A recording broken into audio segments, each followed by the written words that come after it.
Greetings. Let's get started with the next chapter. Chapter 54, Spring 2015. In the previous chapter, I've neglected to state what was in the furoshiki cloth wrapped present for Michael. He got fancy mixed nuts in a metal tin container. And for Erica, she got a professional sewing kit for beginners with a portable cloth bag. After she thanked Michael's mom for the lovely gift, she gave the furoshiki cloth napkin back to her to be repurposed. That weekend, she went to the Murphy Garfin factory to sign up for lessons. Fortunately, the evening before, Michael accidentally snagged one of his shirts when he worked in the community garden. That night, Erica put it into the wash. So her first lesson was to mend the tear in fabric. Fortunately, she did take a home economics course in middle school, so she learned quickly and only needed lessons during the month of January. As Michael needed more clothes mended, she watched videos on YouTube to help her with more complicated mends. On New Year's Day, Erica, Michael, his parents, Richard and his family, Jonathan and his family, as well as Maria and her family spent it at Chachi's parents' home in the same gated community. Maria's daughter, Erin, also brought her partner Rio as well. Also, Lucas's family popped in for the Mochi-tsuki. She looks as though Erin is settled in her relationship. Her older brother, Evan for short, Murphy Shaw, also attended with his wife and their almost 3-year-old son, Ewan. The similar was set up to Michael's parents' home. It's an A-frame house with a 2-car garage, 2 bedrooms, 2 bathrooms, and one of the bathrooms is set up with a bidet in a square-shaped deep ofuro.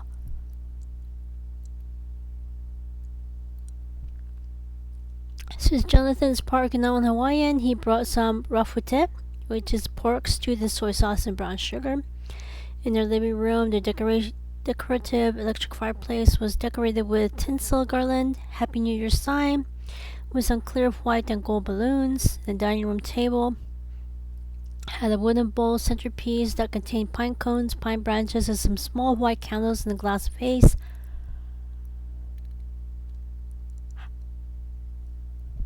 From their chandelier, they had some clear white gold ornaments that were tied with ribbons. They got there early in the morning for the woman to prepare the meal. There was kuromame, black beans for health, for knowledge and good luck. There was the temaki, sweet rolled omelet, kurikintom, candied sweet potatoes and chestnuts for wealth. Ebi shrimp was bent for long life. For celebration good fortune, there was kamaboko, pink and white fish cake.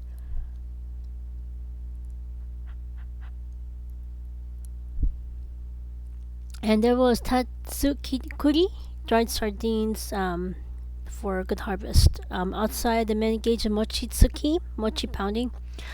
If I remember, I will include a YouTube video of mochi-tsuki in Hawaii. Mochi pounding.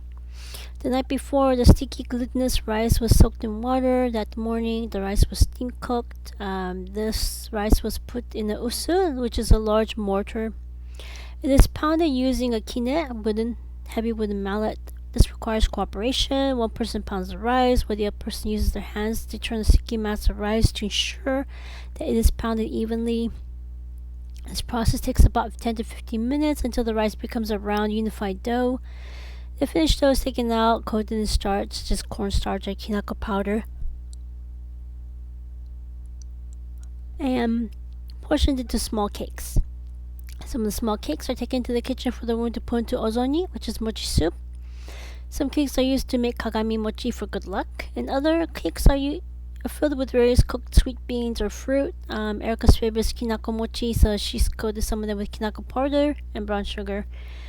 Jonathan used some of the mochi to make Okinawan fuchagi, which is mochi covered in azuki beans.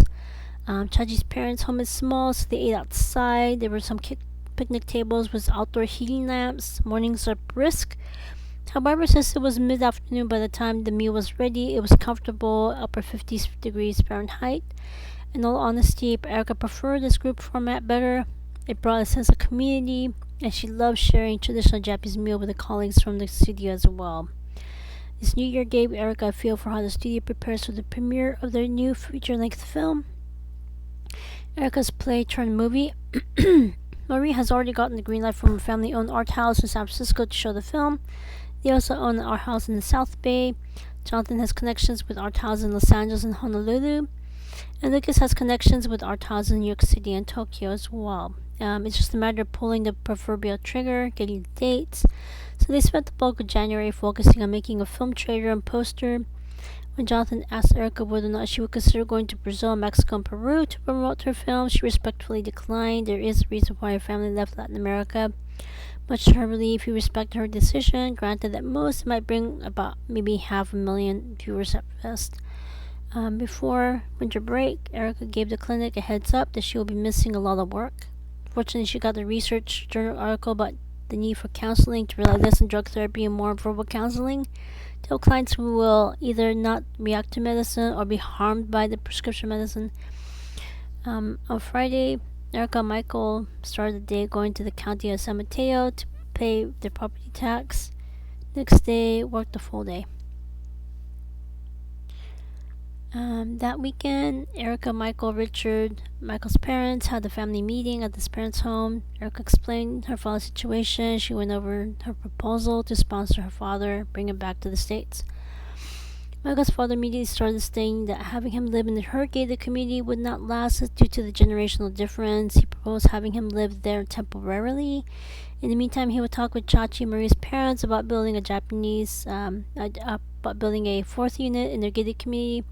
That way, he'll live with people of his generation. Since the word Japanese word for four is shi and also means death, they would add a grand unit to make it 5 buildings in the gated community. And when they have relatives visiting from Hawaii, they can house them in the 5th unit.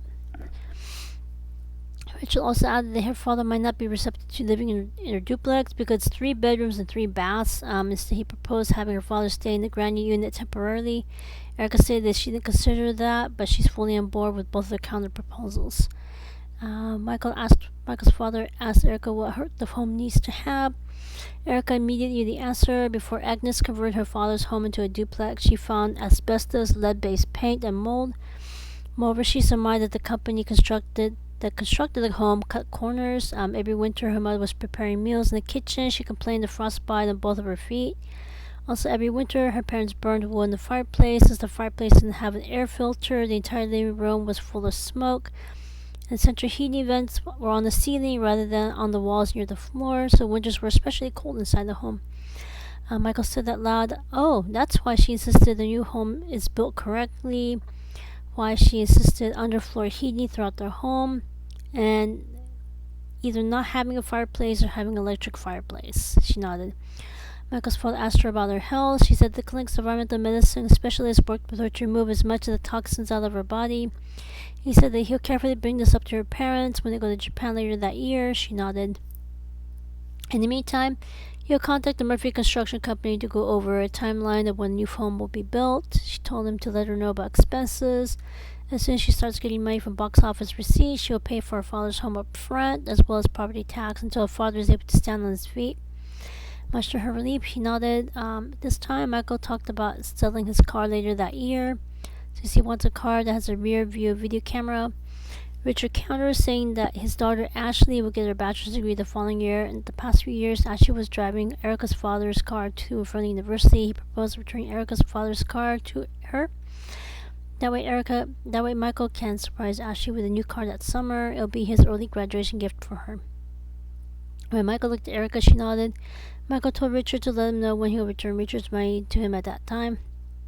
Then Michael will park her father's car in the spare duplex that allowed him when the dealership starts selling the 2016 model. He and Erica will go there to get their new car. Next, Michael's mom asked Erica to consider letting them know when she'll go to Japan next. She and her husband would join them, make certain her father's fully on board returning to the States. Much to their relief, Erica admitted that she didn't realize that this would take a group effort and agreed to book her next flight with them. After much talking, going back and forth, they came up with a plan. Also, Erica talked about creating a non-profit that will help caregivers. Michael's mom said that Maria's parents started a company that transports senior citizens to the doctor's appointment, grocery shopping, etc. She could see if they would be open to expanding their business to help caregivers as well. For example, they could hire trustworthy people to watch their parents. They can get some fresh air, recharge their batteries. They could also look into longer term stays so caregivers can go on vacation as well. Like I said, that she looks forward to working with them. Depending on how much money her first feature length film makes, she could be their angel investor. After going over other items and discussing, they concluded their family meeting. Afterward, Erica and Michael renewed their fishing license. They joined Alex, Chachi, Lisa, Olivia harvesting sea urchins. This gave Erica a chance to process the family meeting. It was obvious that she needed their input so she could make certain her father's transition from Japan back to the States goes as smoothly as possible. Monday, Erica and Michael went to work. First clinic meeting, Erica reminded them that she'll be out of the office. Once she gets her itinerary from the studio, she will give them exact dates. At this time, it came to Erica not to worry about going to local schools. To teach her students about health education. Jamie Kim is a favorite cover for her. After Erica stated that her next research proposal is up in the air, depending on what she knows about her mom's situation, then they will go over the rest of the items on the agenda. The studio's first meeting was much more intense. Marie said that she booked her family's art house in San Francisco for the month of February. Erica must keep her weekends open. March, Lucas will take her to New York City. Marie said that she has made arrangements for Erica to meet with an immigration attorney to go over how she's going to legally get her father back to the States for school and work. Then they would take a brief break in April. That's the time to get ready for the rest of the itinerary. Jonathan said that he booked several venues in Japan during the month of May. In June, he booked art houses in Honolulu. Jonathan would join Chachi in July and August to film her next travel film series. Jonathan said that he booked art houses in San Jose in September. Lucas said that they will conclude their itinerary in October with a premiere in Los Angeles. His fraternal twin brother Louis lives in Los Angeles with his family, so they can stay there. They will spend the rest of the year preparing for the DVD with audio commentary from the cast and crew, behind the scenes, blooper reel if everything goes according to plan. They will release the DVD in time for the holidays.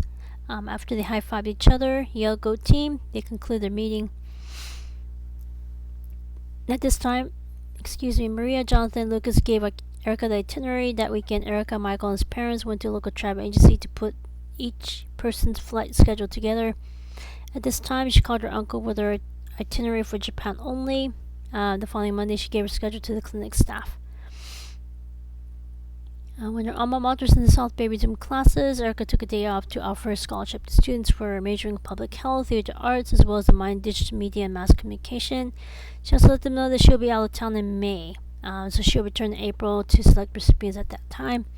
Much to her relief, they agreed to the revised schedule. Middle of the month, Erica and Michael celebrated her birthday by going to Costco. Renewed the autumn home store memberships. In addition to buying groceries, Erica spent part of the hour looking for ideas to decorate their home for Valentine's Day. She ended up making a cloth sign that says Happy Valentine's Day with pink red yarn. Michael's father's help, she had the centerpiece to the coffee table with red roses and Monterey cypress branches. At this time, he also helped her get a large ceramic pot with her own Monterey cypress and taught her how to prune it to keep it small and healthy, as well as how often to water it. When they got home, Michael got her birthday presents out of his personal room. It was a Singer Tradition 2259 sewing machine. The price is affordable. Pros include ease of use and have all the necessary functions for basic projects such as hemming and basic garment sewing. She thanked them, letting him know this will help her mend clothing as well as decorate their home for the holidays. When she looked for a spot in her room, Michael said that he'll go to Macy's that weekend to get her a sewing table. Until then, she moved her laptop to one side, put the sewing machine next to it. At this time, she hugged him, told him that she appreciates everything that he does. He smiled gently. That weekend, they went to Macy's to get a sewing table. So as soon as she found the right spot in her room, she set to work getting it set up. Since the table also has cabinets, she put the cloth bag full of sewing supplies into one of them.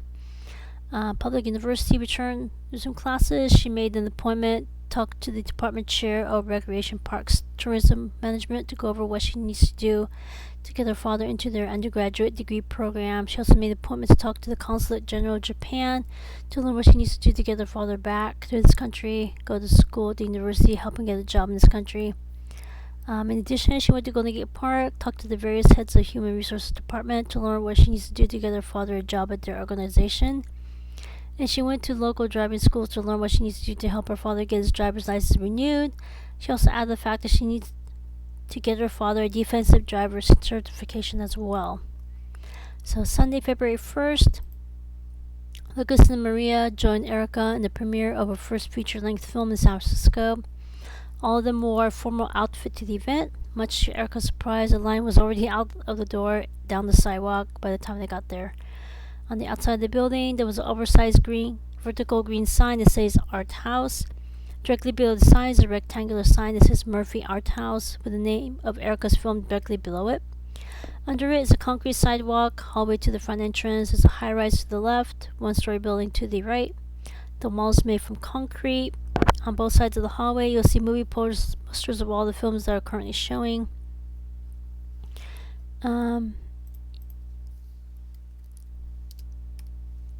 Each poster is surrounded by a wood frame and glass covering each poster.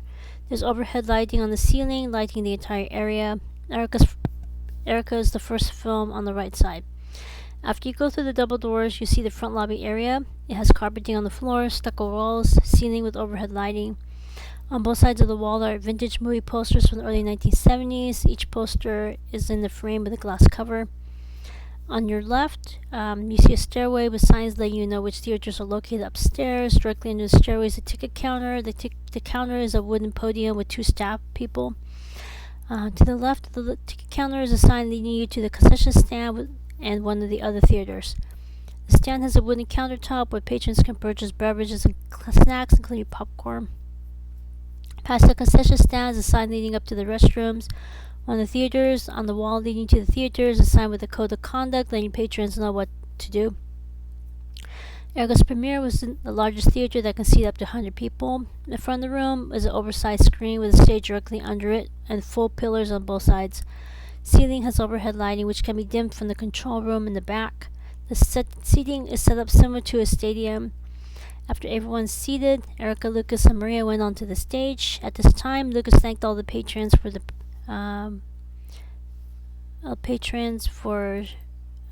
attending the premiere. Lucas asked everyone to stay at the end of the movie for a question and answer session. After they got off the stage, the lights dimmed. The movie started. After the movie ended, the end credits rolled. The lights went back up. Erica, Lucas, and Maria walked back onto the stage to answer questions. Erica was grateful that Lucas and Maria helped her prepare for possible questions and exactly how she is to answer them. Whenever an audience member asked a question that she wasn't prepared for, Lucas and Maria immediately chimed in with the correct answer. She was grateful for that. Hopefully the next set of premieres will be less stressful. That being said, she was flattered that some people saw similarities between her film and Nia Vardalos' 2002 film, My Big Fat Greek Wedding, as well as Gurinder Chadha's 2002 film, Bend Like Beckham. Other people saw this more of a coming-of-age film a la Jean Cayayon's Filipino-American 2000 film, The Debut, and Chris Ayer's Native American 1998 film, Smoke Signals. If I remember, I'll link all those in the description box below. And this made better sense. It was Erica's personal journey, figuring out who she is, how she moved forward with the knowledge she gained about her parents' marriage. She looked forward to how the other locations will react to her film. One thing she wasn't counting on was the fact that patrons wanted to buy merchandise. So Lucas made a mental note to sell DVDs of their other prior films, as well as Erica's series about Latin American Japanese in San Francisco, San Jose, and Los Angeles. Other than that, everything went smoothly, much to everyone's relief. Valentine's Day, Erica put together a centerpiece with Monterey cypress branches from the large pot that Michael's father gave her for their home. It served a dual purpose to keep the tree small and healthy. It needed the regular pruning. Plus, rather than throw away all the branches into the composter, she just repurposed them. She repurposed some of them into her centerpiece. She included red roses from the community flower garden. She added a glass vase with a candle in the center.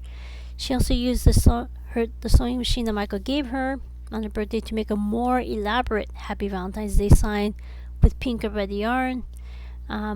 She posted on the front door. She also made some pink and red throw pillows with the machine, put them on the living room couch.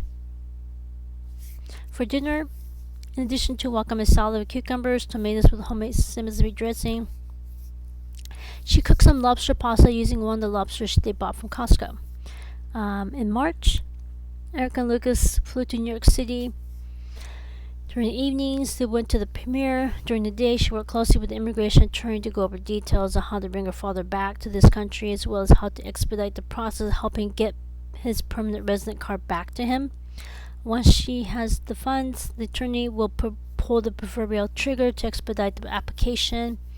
One thing to note was the fact that each premiere sold out quickly. Fortunately, its work got out. Local movie theaters offered to help with overflow so more people can watch the film. Plus, they knew a moneymaker when they saw one. Win-win. During this time, Michael bought the local paper every Monday, since that day's paper contains box office receipts of all the films that are shown locally. When Michael showed it to Erica, she was stunned. Just San Francisco alone, they grossed over $1 million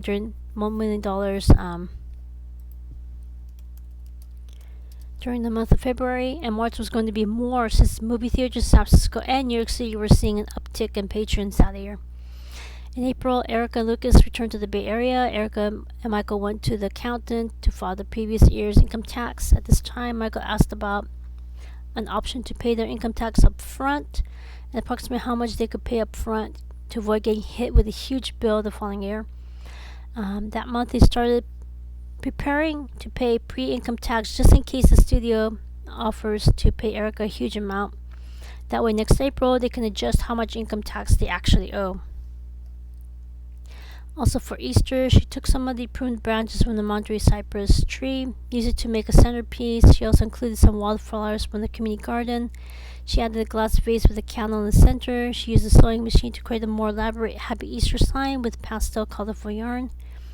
From watching YouTube videos, she crafted some fabric Easter eggs and carrots. She also pickled some hard-boiled eggs with jalapeno peppers, cooked beets with apple cider vinegar.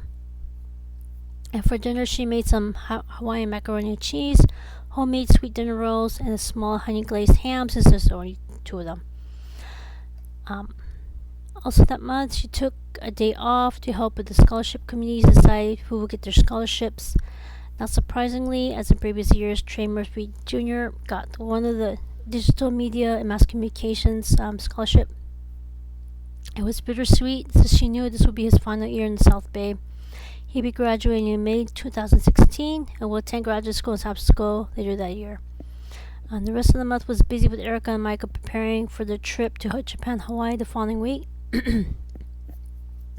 At this time, the studio gave Erica an update on how much money they made so far from her first feature-length film.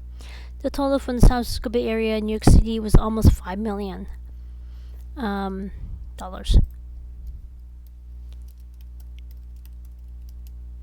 And they are adding additional outhouses in both cities that will show her film. Erica was thrilled. At this time, they proposed changing her job title to Junior Executive Producer.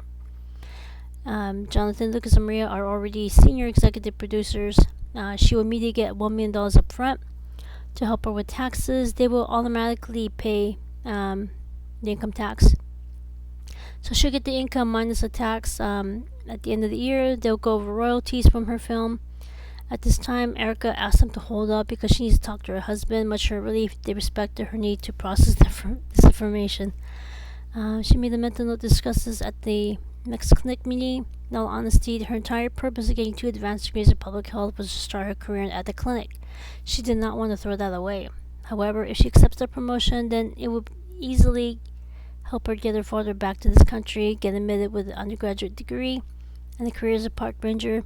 And she could easily become an angel investor to Marie's parents, as they already have a business transporting local senior citizens to the doctor's appointment. They can now expand their services to supporting local caregivers as well. Granted, there are 3 community health educators at the clinic.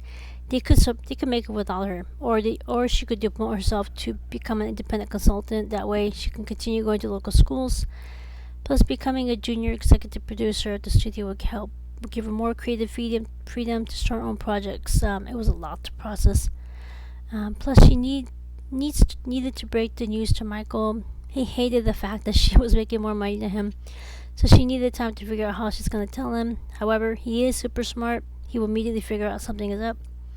As a result, she spent the rest of the afternoon figuring out how she'll tell him. Much to her relief, he knew where this was going based on the box office receipts. He advised her, take it, take the deal, take the job. She needs proof that she has funds before they propose bringing her father back to the States. So she nodded. The entire process made Erica realize what Chachi went through when her first feature-length film about Kitsune made a lot of money from the studio. It isn't any wonder that she used the money to buy property in Brisbane, start her own gated community. Now Chachi was able to move from a weekly cooking show to a travel cooking series, and the studio is paying all of her travel expenses as well. Erica was in awe. Fortunately, the clinic knew something was up, wished her luck in her new career. She will start a new position at the clinic on January 2nd, 2016. At this time, she hired a lawyer who helped her create a trust fund under her father's name. She immediately put the funds into his account, granted most likely her uncle will wire the money from the sale of his home to his bank account. However, she knew it would take several years to wire all of the money, and he's going to need a lot of money up front to get settled and start university in the fall. When she talked to Michael, he said that construction on her father's new home and the grand unit has started. End of the year, they will have a better idea when her father can move in and when Erica can pay for his home. Michael said that his parents talked with Marie's parents. They have already started helping caregivers. After she starts getting royalties from the first film, then she could start talking to them about helping them cover their expenses. And she reminded Michael that he and his father will have to do all the talking because her father doesn't respect women and she's female, much to her relief. He nodded. This is the busiest time with the Optic Fitness Center, so he'll meet her in Japan in mid-May. After the layover in Hawaii, he'll just fly straight back to San Francisco. So they boarded Kamali with his cousin Richard this time around. July, August, she will be able to use this downtime to go over details with the clinic, and if they need to hire replacements, she can help out at the time. This also made her less likely to create another film. The time spent away from Michael would be rough on both of them, and they still have dates for Los Angeles and New York City, or Los Angeles and San Jose later that year. That being said, this gave her renewed respect for all the sacrifices the studio goes through every year to make money. It was not surprising that Chachi declined to do any more films after Kitsune. Whenever a patron asked about a sequel, Erica carefully stated that most sequels aren't as successful as the original. Although this isn't the hard no, it is a soft no for now. Although they were disappointed, they knew she had a good point. For example, the first My Big Fat Greek Wedding made over $360 million a year. $360 million, while the second one made barely over $90 million. So, at this time, she came up with her first project as a junior executive producer. In 2003, the studio had a grand opening. They started with a weekly television show showcasing local small businesses. She would like to revamp that series, so, and she would like them to remake their first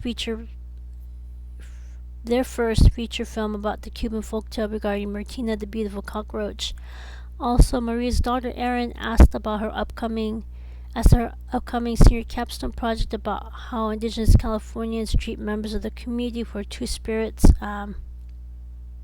make that into a film as well. So Maria promised that she'll add that to the QE. Also, they announced that they hired the Murphy Property Management Company to help them find a larger plot of land to build a bigger facility. Much to their relief, they found 1.5 acres of land. Once they contacted the Murphy Construction Company, they estimated the build would take about a year and a half. At this time, they informed Erica that they will make certain to include the office of her own. Not surprising, she was thrilled. In addition, Erica called the immigration attorney in New York City to let him know that she has the funds. At this time, he said that he'll fly to San Francisco sometime in July, August to go over the timeline. With her and her father's future secure, she and Michael prepare for a busy summer. So, questions, comments, constructive criticisms, let me know. And if I do remember, I'll include links to some of the stuff that is covered in this chapter. And I shall see you next time. Take care.